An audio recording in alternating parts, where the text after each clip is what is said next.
Hey mes Phoenixous, ici le Phoenix. Aujourd'hui, on va s'attarder sur Coq de Baston.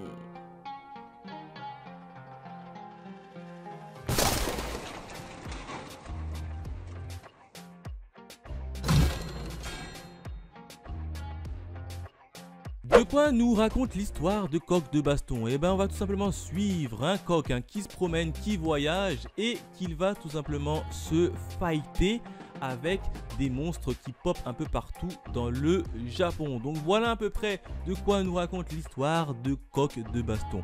Et moi, qu'est-ce que j'en ai pensé? Eh ben, c'est plutôt bon. J'ai été agréablement surpris encore une fois. Alors moi qui aime bien des histoires de manga où le personnage principal est un animal. Là, c'est un coq et puis on va le voir un peu le coq sauver les humains. Ça va être en quelque sorte le Superman mais en version coq. Et ça, c'est franchement cool. Franchement, c'est rafraîchissant. Et voilà. Et voilà, tout ce que je pouvais dire.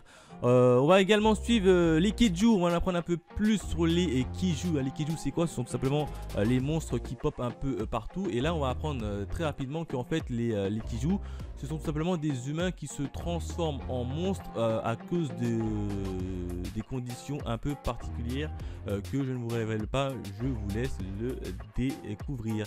Et là, dans le premier tome, on va quand même avoir 3 ou 4 monstres assez facilement et du coup à chaque fois on aura des fights assez impressionnants et délirants. Donc là franchement Coq de Baston, ça m'a agréablement surpris. Un autre point également, c'est qu'il y a quand même une partie comique qui est assez présente, notamment avec notre cher Coq de Baston qui est lui qui est toujours sérieux, etc. Qui pose des questions, qui a l'air sérieux, mais qui ce sont des questions tellement trop connes que ça tourne un peu à la dérision. Et ça, j'aime beaucoup. On aura également d'autres animaux. Notamment, on va faire rapidement un petit tour. On va voir d'autres tortues. On va voir une tortue également qui est un peu du même acabit, un peu ancienne, un peu à l'ancienne, etc. Donc, la rencontre entre le croc et la tortue, ça va être assez marrant. Bref, personnellement, je kiffe réellement ce titre. C'est un réel coup de cœur. Et pour rien vous cacher, à un moment donné, on va voir l'apparition d'un autre coq.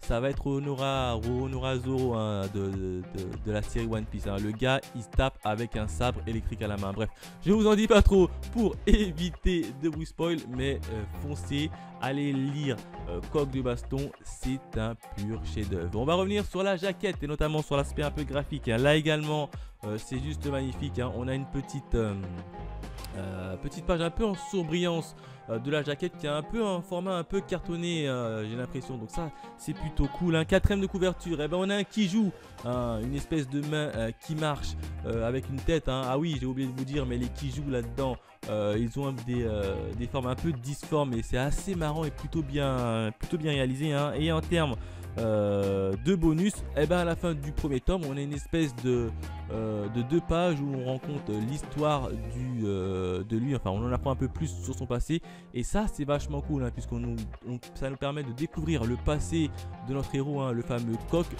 en 2 petites pages, un peu histoire hors série.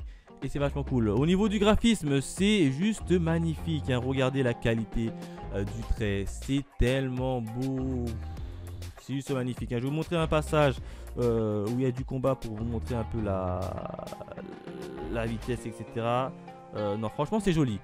Franchement, graphiquement, c'est extrêmement joli. On va en apprendre un peu plus sur les Keiju dans ce tome-là. Donc, franchement, allez-y, foncez. Si vous aimez les histoires d'animaux, etc., regardez-moi ça. Regardez-moi le trait de l'auteur, il est juste magnifique. Vous devez aller le lire. Bref, pour moi, si je devais mettre une petite note, franchement, je lui mets la note de 5 sur 5 parce que j'ai absolument pas été déçu par ce titre. Voilà ce que je pouvais dire sur Coq de Baston. N'hésitez pas à me laisser vos avis dans les commentaires, à liker, à partager et à vous abonner si vous appréciez. Quant à nous, on se retrouve très vite pour de nouvelles aventures. Cocorico!